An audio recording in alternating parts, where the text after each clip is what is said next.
Hello viewers, Adobe Illustrator part 2 তে আপনাদের সবাইকে স্বাগতম। আমরা গত ক্লাসে জেনেছিলাম যে এই ফাইল সম্পর্কে, ফাইল আমরা কিভাবে কাজ করে এবং প্রথম নিউ ডকুমেন্ট কিভাবে নিতে হয়। তো আমরা আজকে শিখবো এখানে টুলসের কিছু ব্যবহার। তো চলুন কথা না বাড়িয়ে শুরু করা যাক। আর যারা নতুন দেখতেছেন তারা অবশ্যই সাবস্ক্রাইব করে রাখবেন আমার চ্যানেলটিকে।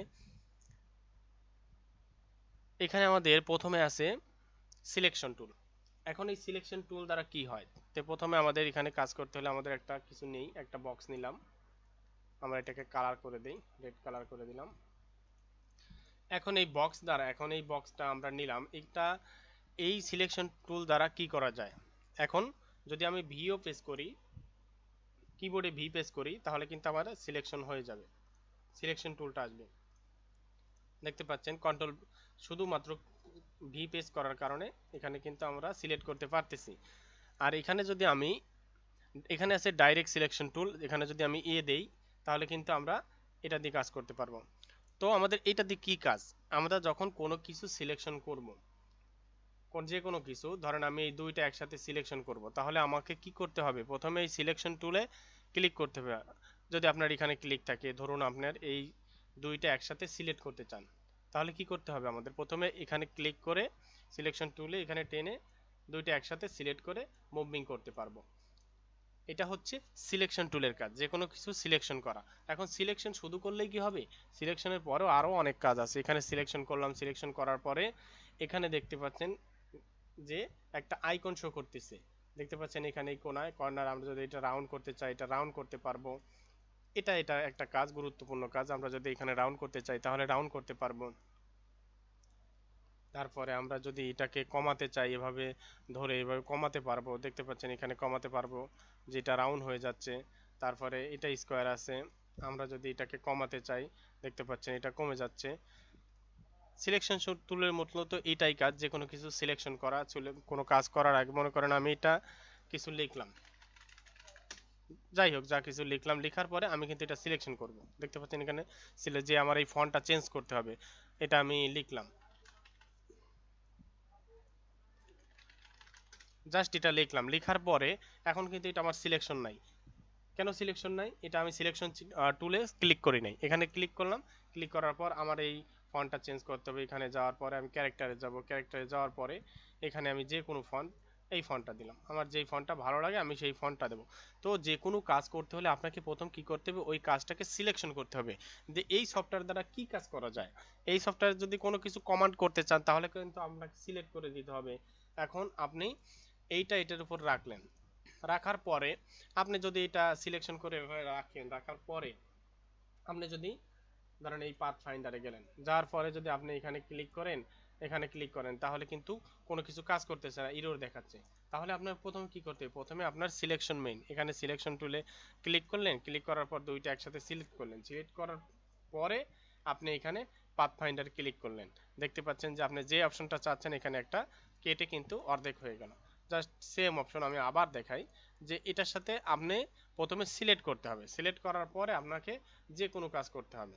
যে এই দেখুন, আমি কমান্ড দেব, আমি সফটওয়্যারকে কমান্ড দেব যে তুমি এই কাজটা করো, বা তুমি এই কাজটা করো, আমি এই কাজটা করতে চাই, আমাকে এরকম করে দাও। আমি যদি সফটওয়্যারকে বলি, সে অর্থাৎ বলি বলতে ভুল হবে, আমি যদি সফটওয়্যারকে কমান্ড করি যে এখানে তুমি এই কাজটা করো, তাহলে কিন্তু সে, আমি যদি সিলেক্ট না করি তাহলে কিন্তু সে করবে না, এরর দেখাবে। তো এটা আমি আবার দেখাই যে সিলেকশন, এটা অনেকগুলো ধরনের কপি করলাম, কপি করার পরে আমি এটাকে সিলেকশন করে এখানে গ্রুপ করতে পারবো। তারপরে আমি এটাকে এটার সাথে মার্জ করতে পারবো। তাহলে আমাদের মূল কাজটা হচ্ছে সিলেকশন করা। সিলেকশন করতে হলে আমাদের কিন্তু এখানে সিলেক্ট বাটনে প্রেস করে সিলেকশন করে যে কোনো কাজ করতে হবে। তো এখানে গ্রুপ করেছিলাম, এটা আমরা আনগ্রুপ করে দেই, এটা আমাদের দরকার নাই, ডিলিট করে দেই। এখন আমাদের পরবর্তী টুলসটা আছে হচ্ছে ডাইরেক্ট সিলেকশন টুল। তো এখানে দুইটা কাজ আছে, গ্রুপ সিলেকশন, ডাইরেক্ট সিলেকশন। তো আমরা প্রথমে ডাইরেক্ট সিলেকশনটা দেখি। ডাইরেক্ট সিলেকশনের কাজ কি? এখন এই সিলেকশনটা সিলেক্ট করার পরে আপনি কিন্তু পুরো অপশনটাই সিলেক্ট হয়ে যাচ্ছে। অর্থাৎ এখানে আমি টান দিলে পুরো সবগুলো কর্নার কিন্তু রাউন্ড হয়ে যাচ্ছে।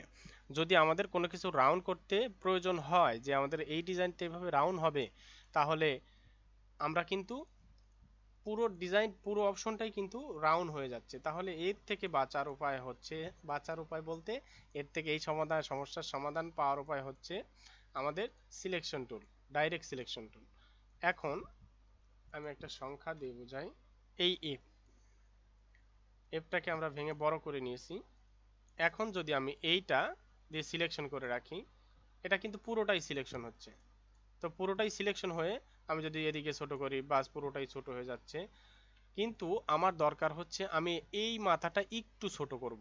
অর্থাৎ এই জায়গা আমার এই লোগোটা ডিজাইন করার জন্য কিংবা এই কাজটা করার জন্য, আপনি লোগো ডিজাইন বলেন, ব্যানার ডিজাইন বলেন, যে কোনো ডিজাইন বলেন, আপনি যদি একটা স্কেচও ডিজাইন করেন, আপনি যদি ইন্ডিভিজুয়ালি মানে আলাদা আলাদা সিলেকশন করতে চান, সেক্ষেত্রে আপনাদের ডাইরেক্ট ডাইরেক্ট যে সিলেকশন টুলটা আছে এটাকে সিলেক্ট করতে হবে। এখানে ক্লিক করার পরে এখানে ক্লিক করব আমি। দেখতে পাচ্ছেন যে আমরা যখন সিলেকশন টুল অর্থাৎ এই টুলটা ব্যবহার করি তখন কিন্তু আমাদের এই অপশনটা অনেকগুলো আসছিল। এখানে এখানে অনেকগুলো আসছিল, কিন্তু আমরা যখন একটা অপশন ডাইরেক্ট সিলেকশন দিয়ে সিলেক্ট করলাম, তখন কিন্তু আমরা যেই পয়েন্টে ক্লিক করব, যেই পয়েন্টটাকে কমান্ড করব যে আমি এই পয়েন্টটা মডিফাই করতে চাই, এই পয়েন্টটা এভাবে করতে চাই, তাহলে কিন্তু সে সেই পয়েন্টটাকে দেখাবে। তাহলে এখানে আমি টেনে এটাকে কিন্তু বাস আমার যেভাবে দরকার আমি সেভাবে শেপটা দিয়ে নেব। এখন এখানে ক্লিক করলাম, ক্লিক করার পরে দেখতে পাচ্ছেন এখানে আমি রাউন্ড করে দেব। আমি দিলাম এখানে রাউন্ড করে, তারপরে এখানে একটু কমায় দেব। দেখতে পাচ্ছেন এখানে আমি কমায় দিলাম। তারপরে আমি এখানে ক্লিক করব, এখানে বাড়াবো।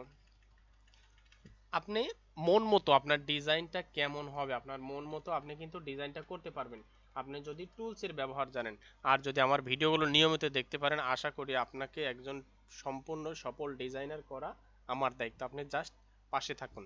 আর অবশ্যই চ্যানেলটা সাবস্ক্রাইব করে রাখুন যাতে আপনি কোনো ভিডিও মিস না করেন। তাহলে এখানে আমাদের দুইটা টুলসের কিন্তু কাজ শিখলাম।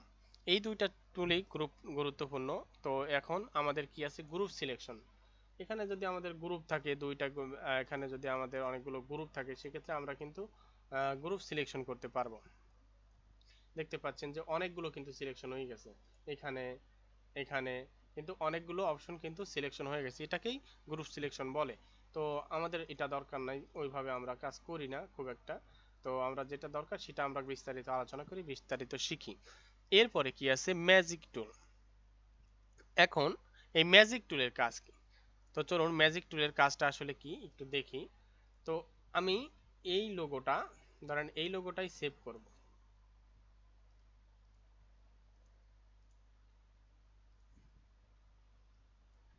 ধরেন এটাই একটা লোগো।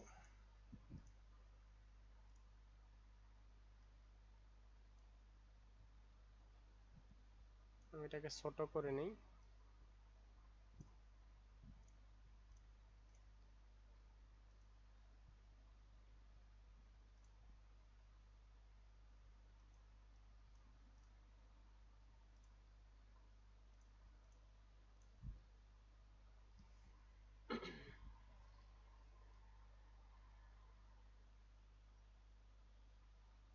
তো দেখতে পাচ্ছেন যে আমাদের এই লোগোটা আমি সেভ করেছি।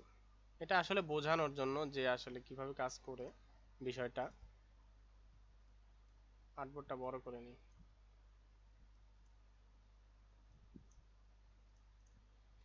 তো আমি যেই লোগোটা সেভ করলাম, সেভ করার পরে এটাকে প্লেস করি এই জায়গা।